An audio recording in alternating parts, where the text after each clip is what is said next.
Hello everyone, आज against space बस 2 lecture और बचे हैं। आपके 2 लेक्चर और आएंगे जिससे आपका वेक्टर स्पेस फिनिश हो जाएगा। उसके बाद जल्दी हम लीनियर ट्रांसफॉर्मेशन पे जाएंगे। देखते हैं थ्योरम में क्या कहा जा रहा है। If V is finite dimension vector space. Question को समझते हैं पहले, क्वेश्चन में क्या दिया हुआ है और क्या हमें उसके बारे में कुछ पता भी है कि नहीं है। और V एक ऐसा वेक्टर स्पेस है जिसका डायमेंशन क्या फाइनाइट है ना, समझ रहे हो ना। जो भी कभी भी किसी मान लीजिए वेक्टर स्पेस है, उसके बेसिस में अगर फाइनाइट एलिमेंट है तो फाइनाइट डायमेंशन वेक्टर स्पेस कहलाता है। समझ रहे हैं? हाँ, तो आप इसके बारे में पहले बात कर चुके हैं डायमेंशन और बेसिस के बारे में। It's is direct sum of its subspace W1 W2 then dimension of V is vector space is equal to dimension of W1 plus W2। Next line में ये कहा गया है कि 2 वेक्टर स्पेस हैं, 2 उसके सब स्पेस हैं। कौन से हैं? W1 W2 डायरेक्ट सम है। अब डायरेक्ट सम के पता आपको क्या होता है? डायरेक्ट सम का डेफिनेशन ये होता है कि दोनों का सब स्पेस V के हर एलिमेंट को दोनों के सब स्पेस के सम में लिख सकें और उनका जो इंटरसेक्शन है वो 0 आए। मतलब अगर V over F direct sum है सब स्पेस W1 और W2 के, है ना। अगर ये सब इसके डायरेक्ट सम में है तो आपको मैं एक थ्योरम करवाया था, इफ ओनली V के हर एलिमेंट को W1 W2 के फॉर्म में लिख सकें, आप उसके एलिमेंट के लिख लें और W1 intersection W2 non zero element न आए, यानी 0 ही मिलना चाहिए, उसके सिवा कुछ और उसके इंटरसेक्शन पॉइंट में ना हो। तो हम कहते हैं ना कि जो V है ना, ये क्या है? W1 और W2 के डायरेक्ट सम में है ना। बहुत अच्छे से बताया गया है। तो वही बोला गया है कि पहला बात V finite dimension vector space है और दूसरी चीज ये V डायरेक्ट सम है W1 W2 के, है ना। उसके बाद कह रहा है जो डायमेंशन है V का वो इन दोनों डायमेंशन के सम के बराबर होगा। अगर V डायरेक्ट सम है W1 W2 का तो जो डायमेंशन होगा यानी जो बेसिस में एलिमेंट होंगे W1 के W2 के, उनका जो डायमेंशन होगा उन दोनों का सम वेक्टर स्पेस के डायमेंशन के क्या होगा? बराबर होगा। लेकिन ये कहा गया है कि V क्या है? फाइनाइट डायमेंशनल वेक्टर स्पेस है। मतलब V के पास फाइनाइट डायमेंशन, V जो है हमारा फाइनाइट डायमेंशन वेक्टर स्पेस है। ठीक है, तो चलिए इसको प्रूव करते हैं। ठीक है, एक बार बेसिक कंसेप्ट देख लीजिएगा और भी प्रीवियस वीडियो आप देखना चाहते हैं तो आई बटन में आपको मिलेगा। मजे में जाइए प्लेलिस्ट में और देखिए, सीरियल से वीडियो देखिए आप। वेक्टर स्पेस समाप्त होने वाला है, रिंग थ्योरी आपको काफी कुछ कवर कर दिया गया है। अब आपका जल्दी ही आपका अलजेब्रा समाप्त होगा। 50 मार्क्स का ही नहीं 80 मार्क्स का पेपर मिलेगा। ठीक है, चलिए देखिए तो इसको कैसे प्रूव करते हैं। तो ये देखते हैं कैसे थ्योरम को प्रूव करने वाले हैं। बस वही पीछे जो लेक्चर हुए हैं, आपके प्रीवियस लेक्चर हुए हैं, अगर वो फॉलो करते आ रहे हैं, आप देखते चले आ रहे हैं तो इसमें भी कोई प्रॉब्लम नहीं है। ठीक है, क्या हमसे पहले क्वेश्चन में कंसीडर किया गया था V finite dimension vector space है और V डायरेक्ट सम है सब स्पेस W1 W2 का, तो दोनों का जो डायमेंशन का सम होगा V के इक्वल होगा। ये आया हुआ क्वेश्चन, प्रीवियस में क्वेश्चन आया कि मैच करना आप आंसर से। Since V is finite dimensional so are therefore its subspace W1 W2। अगर ये फाइनाइट डायमेंशन वेक्टर स्पेस है और इनका जो सब स्पेस है W1 W2 भी क्या है? फाइनाइट डायमेंशन वेक्टर स्पेस है और W1 W2 इसका सब स्पेस है, तो मान लेते हैं ना कि जो W1 है इसका जो सब स्पेस है वो R है। क्या है? R है। और जब उसके सब स्पेस में उसका डायमेंशन R है तो उसके सब स्पेस में कितने एलिमेंट होंगे? R एलिमेंट होंगे। कितने एलिमेंट होंगे?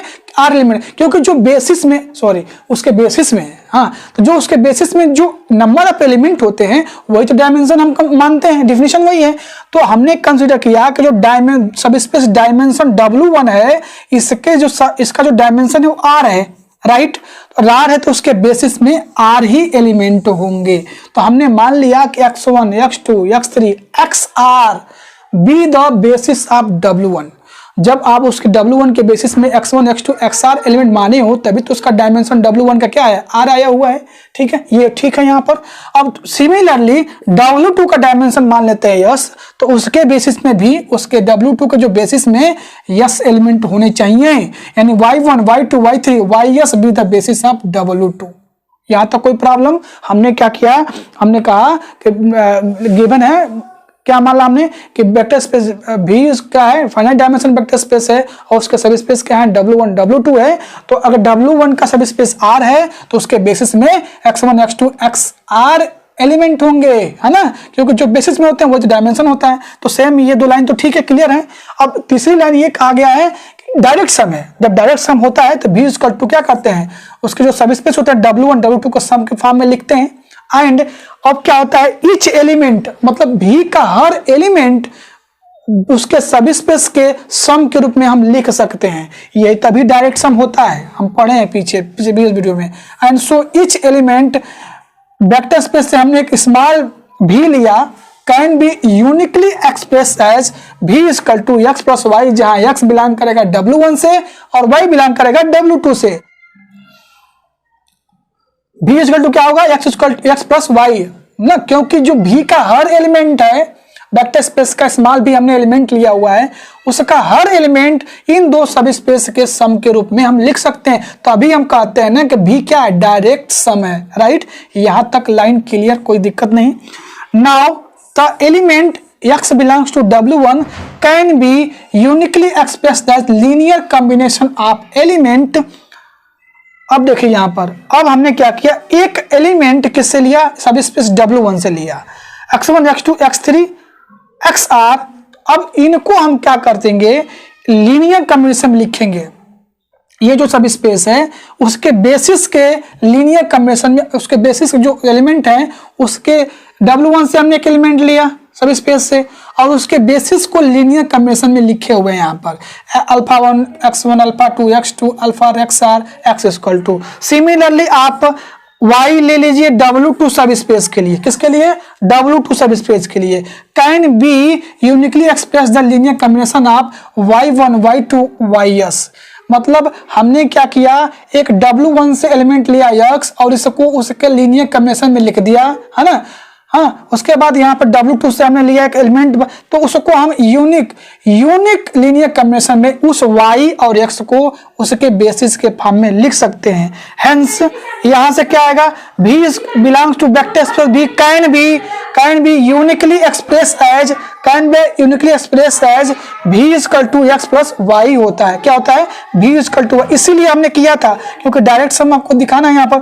तो यहाँ से क्या होगा, v equal to x plus Y, x की वैल्यू आपको किसको लीनियर कॉम्बिनेशन लिखे हो, देखिए उसके बेसिस के में x इक्वल टू ये है और y इक्वल टू कहाँ मिला हुआ है, यहाँ मिला हुआ है, y equal to beta 1 y1 beta 2 y2 bs ys।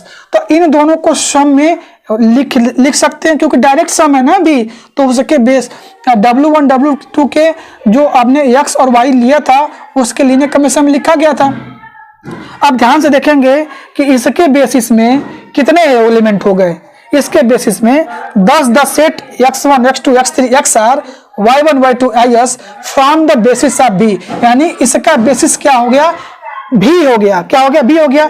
इसका मतलब क्या है, जो डायमेंशन है वेक्टर स्पेस के, इसमें दो बेसिस हैं, एक r प्लस यस है, मतलब डायमेंशन ऑफ वेक्टर स्पेस क्या हो जाएगा, r प्लस, इसमें इसके बेसिस में कितने एलिमेंट है, एक r है और एक क्या है, यस है, यानी x1 x2 XR y1 y2 ys, यानी दो सम में लिखा गया है। हमने माना था डायमेंशन, हमने माना था क्या कि जो r है वो W1 का डायमेंशन है और यस जो है वो W2 का डायमेंशन है, ठीक है। इसका मतलब क्या है, dimension of v vector space equal to r plus yes, okay. इसका मतलब क्या है, dimension of W1 plus W2, है ना। तो इस तरह से आप इसको प्रूव कर सकते हैं। बस बेसिक आपको ध्यान में रखना पड़ेगा, डायमेंशन की, बेसिस की, है ना, डायरेक्ट सम की, सम ऑफ स्पेसेस की, वही चीजें यहाँ पर यूज किया गया। बिल्कुल ईजी है, आप थोड़ा सा इसको बेसिक में ध्यान दीजिए, कुछ इसमें है नहीं, ठीक है। चलिए इसको वीडियो स्टॉप करिए और नोट डाउन करिए। नेक्स्ट थ्योरम हम पे हम आते हैं, इंपॉर्टेंट थ्योरम है, इसको अच्छे से कर लीजिएगा आप, ठीक है। तो आइए नेक्स्ट थ्योरम देखते हैं। और ये जो थ्योरम है ना, ये काफी इंपॉर्टेंट थ्योरम है। आए तो उसमें इस पे क्वेश्चन आते हैं, कहेगा क्या कि W1 W2 का डायमेंशन इतना है, ठीक है, तो W1 प्लस W2 का डायमेंशन कुछ दिया रहेगा, इंटरसेक्शन पूछेगा आपसे, है ना, कुछ उस तरह से हम वहां पर इससे बेस पे, इस टाइप थ्योरम का बेस पे क्वेश्चन आते हैं, हाँ, हायर मैथमेटिक्स जो एग्जामिनेशन होते हैं, ठीक है। और ये जो थ्योरम है DDU GK में लास्ट ईयर 2009 और 2017 में आया हुआ है, तो कुछ भी कहा नहीं जा सकता है, आ भी सकता है।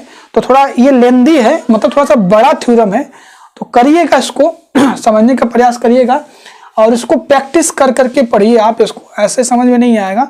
जो भी वेक्टर स्पेस के थ्योरम पढ़ रहे हैं एक बार कंसेप्ट समझिए, उसमें क्या प्रूव करना है और उसमें क्या क्या यूजेस है, क्या क्या चीज़ें उस थ्योरम को पढ़ने से पहले आपको क्या क्या पता होना चाहिए, उन चीज़ों को एक बार ध्यान में रखिए, बिल्कुल समझ में आएगा, इमेज बन जाएगा। उसके बाद प्रैक्टिस करिए, एक बार 2 बार 3 बार प्रैक्टिस करिए, हो जाएगा, कोई दिक्कत नहीं है। तो आइए देखते हैं थ्योरम में। If W1 W2 finite dimensional subspace of vector space B, W1 और W2 दो क्या है, वेक्टर स्पेस के सब स्पेस हैं और उनका डायमेंशन क्या है, फाइनाइट है, ठीक है। अब कर रहा then W1 plus W2 is finite dimension vector space. Obvious है कि अगर W1 W2 क्या फाइनाइट डायमेंशन वेक्टर स्पेस है तो उनका सम भी क्या होगा, फाइनाइट डायमेंशन वेक्टर स्पेस होगा, ठीक है।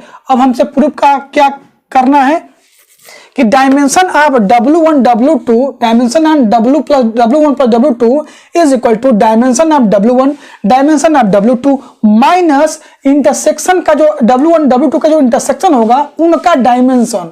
अगर हमें पता कर दोनों का सम का डायमेंशन पता करना है तो पहले डायमेंशन ऑफ W1 लिखेंगे, W2 लिखेंगे और माइनस करेंगे उनके इंटरसेक्शन के डायमेंशन से, तो वो जाके इक्वल होगा इसके, ठीक है। तो ये जो थ्योरम है काफी इंपॉर्टेंट है, थोड़ा लेंदी है, मैं बोल रहा हूँ, थोड़ा बड़ा है, टाइम थोड़ा हो सकता है ये वीडियो लंबा हो जाए, कोई प्रॉब्लम नहीं, लेकिन इसको करिएगा, समझिएगा। अगर आप प्रिपरेशन में जाते हैं तो इसको रिमेंबर रखिएगा, इसका बहुत यूज होता है, ठीक है वहाँ पे। ओके, चलिए शुरू करते हैं, जब देखते हैं कि कैसे इस थ्योरम को हम प्रूव करेंगे। तो आइए देखते हैं कैसे प्रूव करेंगे। क्वेश्चन में जो गिवन था उसके अकॉर्डिंग लेके चलने वाले हैं। सिंस W1 W2 एक कैपिटल W1 W2 है, थोड़ा सा आप अच्छे से बनाइएगा। Since W1 W2 finite dimension vector सब स्पेस है vector space B, W1 to W2 क्या है, वो फाइनाइट डायमेंशन क्या है, सब स्पेस है वेक्टर स्पेस B का, ठीक है। So intersection W intersection W2 and W1 plus W2 also finite dimension vector space. B का जो सब स्पेस है W1 W2 वो फाइनाइट डायमेंशन वेक्टर स्पेस है, तो उनका इंटरसेक्शन और एड दोनों क्या होगा, फाइनाइट डायमेंशन वेक्टर स्पेस होगा। अब मान लेते हैं कि W1 जो डायमेंशन है वो M है और W2 का जो डायमेंशन है वो क्या है, N है, और इंटरसेक्शन में डायमेंशन क्या है, स्मॉल r है, समझे। अगर W1 finite dimension vector space है तो हमने मान लिया कि W1 का डायमेंशन M है और W2 का N है और उसके इंटरसेक्शन में क्या है, R है, मतलब W1 इंटरसेक्शन W2 का जो डायमेंशन है वो R है। अब देखिए हमने सेट लिया हुआ है, सेट में इसके बेसिस में कितने एलिमेंट होंगे। अगर हम W1 इंटरसेक्शन W2 की बात करें, उसके इंटरसेक्शन में उसका डायमेंशन R है तो उसके बेसिस में R एलिमेंट होंगे, क्या होंगे, R एलिमेंट। तो हमने एक सेट लिया यस, जिसके बेसिस में, जिसके अंदर x1 x2 x3 xr element है और ये बेसिस होगा W इंटरसेक्शन W2 के। कोई दिक्कत, क्योंकि इसका डायमेंशन हमने R कंसीडर किया हुआ है, इसलिए हमने एक सेट कंसीडर किया x1 x2 xr जो बेसिस होगा W1 इंटरसेक्शन W2 का। यहां तक ठीक है। उसके बाद देखेंगे सिंस जो W1 इंटरसेक्शन W2 है वो W1 में कंटेन करेगा, बिल्कुल। देखिए यहां पर W इंटरसेक्शन R जो है क्या करेगा, वो W1 का जो डायमेंशन है, जब W1 का जो W1 इंटरसेक्शन W2 जो है वो कंटेन करेगा क्या, W1 में। The set yes can be extended to be the basis of S1, तो उस तब ऐसा हो जाता है तो जो सेट है वो क्या हो जाएगा, जो सेट यस हमने कंसीडर किया जिसके अंदर बेसिस में R एलिमेंट है वो एक्सटेंडेड बेसिस में कन्वर्ट हो जाएगा, जिसका हमने नाम दे दिया S1। क्या नाम दिया, S1 आप W1, और वो बेसिस किसका है, W1 का, ठीक है। तो उस सेट के अंदर कौन कौन से एलिमेंट आएंगे, देखिए यहाँ पर S1 equal to x1 x2 xr, पहली बात तो ये R, उसके बाद y1 y2 m minus r है ना, जो m minus r y1 y2 m minus r, ये क्या है, सब स्पेस W1 का स्टैंडर्ड बेसिस है, क्या है, W1 का स्टैंडर्ड बेसिस है। सिमिलरली सिंस अगर W1 इंटरसेक्शन W2 में कंटेन करता है तो फिर x क्या होगा, स्टैंडर्ड बेसिस S2 में कन्वर्ट हो जाएगा, सब किसका बेसिस होगा, W2 का। उस टाइम क्या होगा, n माइनस आर कर देंगे। हमने इसमें क्या किया था, m माइनस आर किया था, और जो स्टैंडर्ड बेसिस हमारा S2 है वो क्या है, x1 x2 xr z1 z2, दूसरा वेरिएबल लिया है n माइनस आर कर देंगे, क्योंकि W2 में कन्वर्ट करता है। W2 का डायमेंशन कितना है भाई, n है, और यहाँ पर W1 का क्या था, m था। तो इसीलिए जो स्टैंडर्ड बेसिस जब इंटरसेक्शन उसका W2 में कंटेन करेगा तो यस कन्वर्ट हो जाएगा स्टैंडर्ड बेसिस में, उसका नाम दिया मैंने S2, वो क्या है, वो बेसिस है W2 का। तो जो आपका स्टैंडर्ड बेसिस में कन्वर्ट हो गया तो क्या हो गया, उसके अंदर कौन कौन से एलिमेंट आएंगे, x1 x2 xr आएंगे, z1 z2 और n माइनस आर आएंगे, क्योंकि W2 में कन्वर्ट कंटेन कर रहा है इंटरसेक्शन उसका। तो ये S1 S2 एक्सटेंडेड बेसिस मिल गया है, S1 मिल गया W1 का और S2 मिल गया W2 का एक्सटेंडेड बेसिस।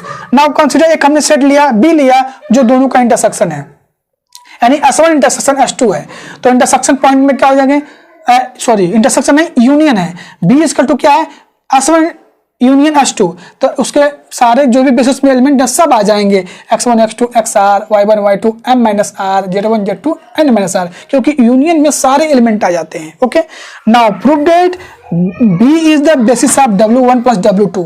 अब हमें प्रूफ यही करना है कि जो B है ना, ये बेसिस है किसका, सम ऑफ W1 W2 का, क्या है, यानी जो सब स्पेस है उनका सम का क्या है, हमें बेसिस प्रूव करना है। अब बेसिस प्रूव करने के लिए क्या करना पड़ेगा, बेसिस प्रूव करने के लिए आपको Li दिखाना पड़ेगा और उसके लीनियर स्पान में दिखाना पड़ेगा। यानी क्या होता है, बेसिस का डेफिनेशन क्या था कि जो वेक्टर स्पेस के जो जितने भी एलिमेंट हैं सेट के लीनियर कॉम्बिनेशन में लिख सकते हैं। ठीक है, तो बेसिस के होने के लिए आपको एक एलिमेंट W1 प्लस W2 से लीजिए, देन हमने यहाँ पे देखिए स्मॉल लेटर W1 W2 लिखा हुआ है, then x equal to W1 और W2, ये स्मॉल है, और W1 बिलोंग करेगा कैपिटल W1 से और W2 बिलोंग करेगा कैपिटल W2 से, और small W1 belong to capital W1 and so it can be express as linear combination of S1।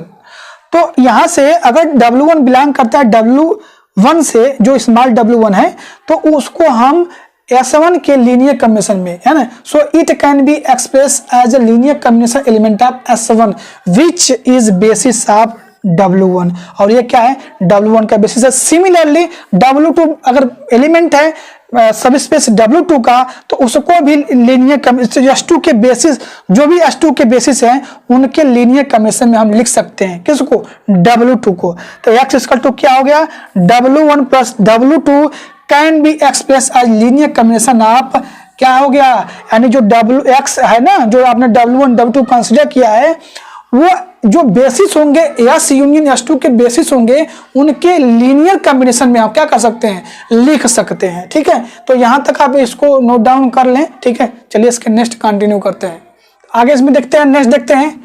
Generate हो गया जो S1 और यूनियन S2 के जो बेसिस थे उससे W1 W2 क्या हो गया, जनरेट हो गया। अब नेक्स्ट हमें क्या दिखाना है कि B को Li दिखाना है। तो जब B को Li दिखाएंगे, जितने उसके अंदर एलिमेंट हैं उसको लीनियर कॉम्बिनेशन में आपको लिखना पड़ेगा। ठीक है, लीनियर कॉम्बिनेशन में कैसे लिखेंगे, alpha 1 x1 alpha 2 x2 alpha R xr beta 1 और y1, ऐसे ही आप उसके एलिमेंट को लीनियर कॉम्बिनेशन में लिख लीजिए। ठीक है, इसको करेंगे 1, therefore gamma 1 z1 gamma 2 z2 gamma n minus R zn minus R, उसको हम ऐसे लिख सकते हैं k बराबर 1 to n माइनस आर।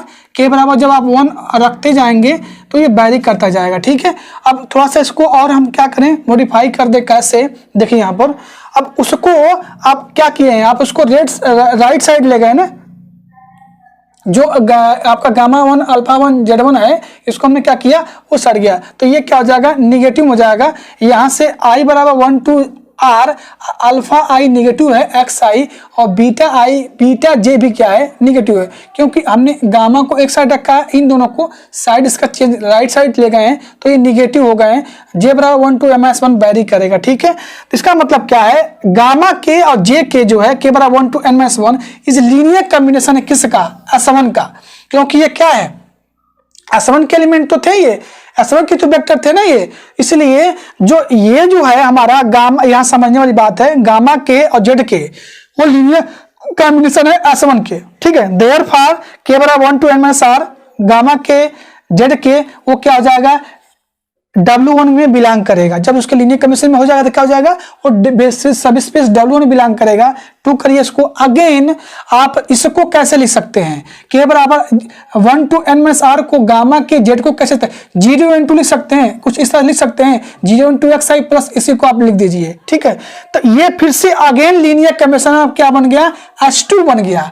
जब ये इसको 0 into xi आपने लिख दिया तो ये लीनियर कॉम्बिनेशन क्या बन गया, H2 बन गया। इसका मतलब क्या है, k बराबर 1 to n minus r gamma के z के वो W2 में बिलोंग कर गया। इसका मतलब क्या है कि W1 और W2 में दोनों में बिलोंग कर रहा है। समझ रहे हैं, समझ रहे हैं। यहाँ पे देखिए ये W1 में बिलोंग कर रहा है, W2 में बिलोंग कर रहा है। इसका मतलब k बराबर 1 to n minus r gamma के z के जो बेसिस थे, है ना, जिससे लीनियर कॉम्बिनेशन ने बनाया था, यानी जो आपने बी का जो आपने लीनियर कॉम्बिनेशन बनाया था वो अब क्या कर रहा है, उस W1 W2 के बेसिस के इंटरसेक्शन में भी बिलोंग कर रहा है। क्या कर रहा है, उसके बेसिस के इंटरसेक्शन में बिलोंग कर रहा है। ठीक है, तो इसको नोट डाउन करिए। चलिए इसके आगे हम नेक्स्ट देखते हैं।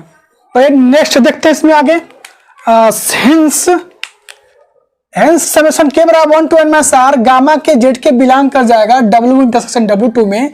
तो इस लीनियर कॉम्बिनेशन है आप यस, इसका मतलब क्या है, वो जो बेसिस हमने कंसीडर किया था यस उसके लीनियर कॉम्बिनेशन में है। तो के बराबर 1 to n minus r gamma के और z के वो इसके इक्वल हो जाएगा। ठीक है, तो इसका मतलब क्या है, इसको आप राइट साइड चेंज करेंगे तो माइनस अल्फा आ जाएगा। इन दोनों का जो सम क्या है, 0 हो जाएगा। Now the left hand side being linear combination of element H2 is Li, यानी जो लेफ्ट साइड हमने ऐड किया हुआ है वो किसके एलिमेंट है, H2 के हैं, और वो क्या है, Li हैं। Therefore alpha i is equal to 0, तो इसका मतलब क्या हो जाएगा, गामा के भी 0 हो जाएगा। यूजिंग फर्स्ट करेंगे तो इसका मतलब क्या हो जाएगा, j बराबर 1 to m minus r, bj और yj क्या हो जाएगा, वो क्या हो जाएगा, 0 हो जाएगा। Which is possible if all bij 0 since S1 is Li। Hence B को हम क्या लिख सकते हैं, S1 यूनियन S2 के रूप में लिख सकते हैं। जो हमने लिखा था बी इसको कंसीडर किया था S1 यूनियन S2, वो Li हो गया। इसका मतलब B is basis of W1 plus W2 containing कितने एलिमेंट है उसके अंदर, m plus n minus r element है। यानी dimension of W1 plus W2 के पास कितने एलिमेंट है, m plus n minus r। m क्या था, डायमेंशन ऑफ W1, और n क्या था, डायमेंशन ऑफ W2, और r क्या था, dimension of W intersection W2। ठीक है, तो B को जो बेसिस लिया था, बी के पास जो बेसिस हमने लिया था यस यूनियन S2, उसको हमें क्या दिखाना था, पहले दिखाना था कि वो जनरेट हो जाए, W1 W2 के सारे एलिमेंट क्या हो जाए, जनरेट हो जाए। उसके बाद बी को Li दिखाना था। ठीक है, कुछ है नहीं इसमें, थोड़ा सा लेंदी हो गया है, बड़ा क्वेश्चन हो गया है, आएगा तो 10 मार्क्स का आएगा। तो उसको आप करिएगा, थोड़ा प्रैक्टिस करिए, इसको एक दो बार लिखेंगे, आइडिया मिल जाएगा। चलिए मिलते हैं नेक्स्ट वीडियो में। कोई भी प्रॉब्लम हो तो वीडियो डिस्क्रिप्शन में आपको लिंक मिलेगा, WhatsApp link, Telegram link, join हो जाइए। चलिए मिलते हैं नेक्स्ट वीडियो में, तब तक थैंक यू, बाय बाय।